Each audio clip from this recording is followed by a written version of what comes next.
VOX, we have information on International Overdose Awareness Day, Robin Williams, and more. Zach Byram will have your local weather, and Jay Standridge will have your sports. It's Thursday, August 30th, 2018, and you're watching VOX News Today.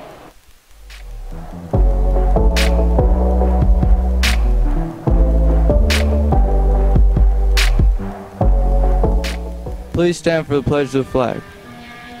I pledge allegiance to the flag of the United States of America and to the republic for which it stands, one nation, under God, indivisible, with liberty and justice for all.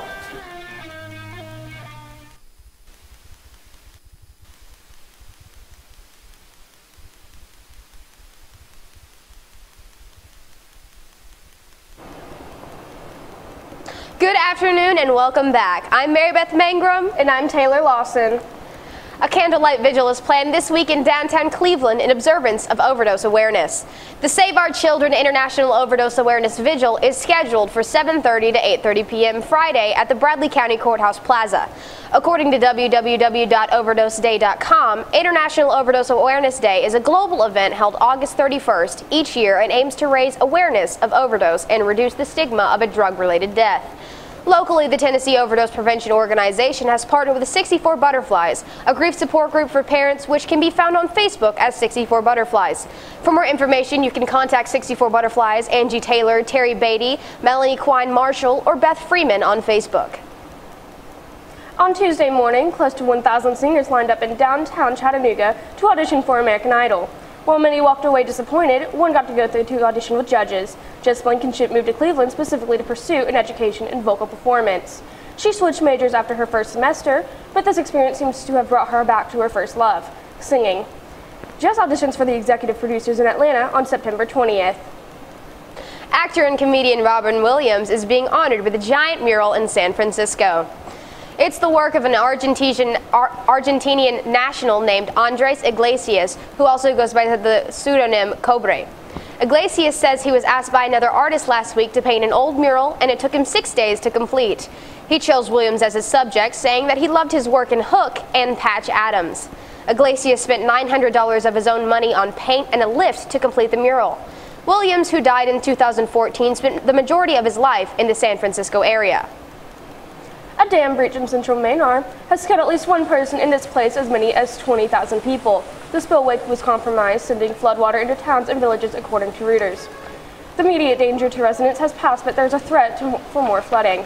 Highways, railways, and a bridge have been damaged. Today, August 30th, marks the International Day of the Disappeared, a day created to draw attention to those who are either missing, secretly imprisoned, or victims of war.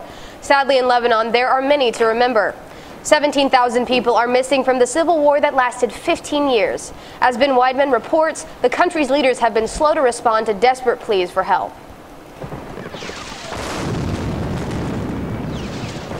Lebanon's civil war ended in 1990. It wasn't the end, however, for thousands of families whose loved ones disappeared without a trace. Wadad Halawani's husband, Adnan, went missing on the 24th of September 1982. Today she heads the Committee of the Families of Kidnapped and the Disappeared in Lebanon. On a busy Beirut street, she hands out leaflets to remind people that as many as 17,000 Lebanese and Palestinians are still unaccounted for. The country's leaders, she says, want everyone to forget the past. They told us, forget everything and put it all behind you, she says. Ibrahim al-Bustani's brother, Ali, then 14, was last seen on the 5th of May, 1975. Since then, he says, we've been asking and searching and searching and searching for him. But those searching are getting old. Others have passed away. Photographer Dalia Khamisi is documenting the families of the missing.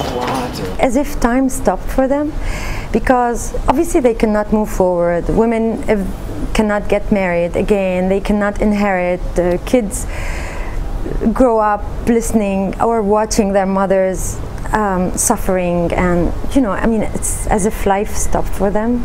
A draft law on the missing is headed to Parliament, while the International Committee of the Red Cross is collecting medical records, accounts, and photographs of thousands of the lost. But we also have what scientifically it is called the biological reference samples, but in simple words, it's swab of saliva from the family of. So it's the DNA. You extract the DNA out of it. Researchers believe there may be more than 100 mass graves in Lebanon. None have been exhumed. Mariam Saidi lost her son, Maher, then 15 years old, in June 1982. She keeps him alive through her art. It pains her that those behind the civil war today carry on as if nothing ever happened. We see the warlords at rallies, she says, and people dancing around and applauding and thanking them. They lead groups and parties and so on and so on. But they're not fooling me. The pictures of the missing are fading, but not their memory. Ben Wiedemann, CNN, Beirut.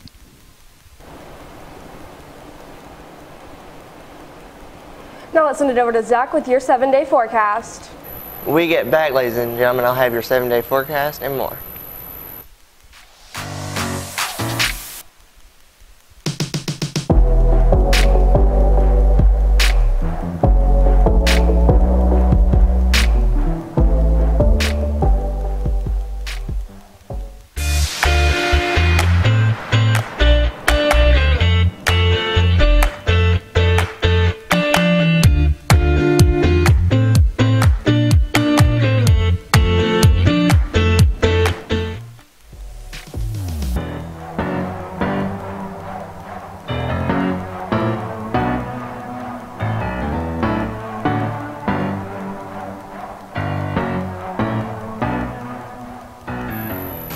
Now let's take a look at your 7-day forecast.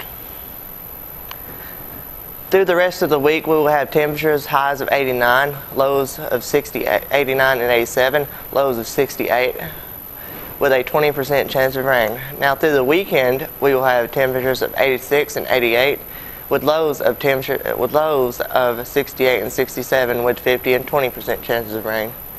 And through next week, we will have temperatures of 90 and 67, with 20% chances of rain. Now that's all from me. Now let's send it over to Dave Stanford with your sports. Take a look at Brett's picks after this break.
Welcome back, and now let's send it over to Brett Whitehead with Brett's Picks. Hello and welcome to week 1. All those other weeks that we did Brett's Picks, those don't count. This is week 1 of college football coming up. I'm Gwen Shroyer along with this guy, the famous Brett Whitehead. How you doing, Brett? Good. It's going to be a great weekend of football. Let's get right into it. Look, all of these people you have right here, these are your pickers. Yeah. They're not nose pickers. It says they're season, actually they're picking the game. So as we play along, it's got you, Brett. It's got Jace, a new buddy right there. Jace, our sports director. And I'm down there on the bottom right, Professor Schroyer. So, all right, let's look at the games we have to pick this weekend. Big, exciting matchup. Texas at Maryland, and that game's at noon on Fox. Brett, who do you have in that? I'm going with Texas. Nice pick. Okay, then we have Ole Miss playing at Texas Tech. I'm going with Texas Tech. Okay, Miami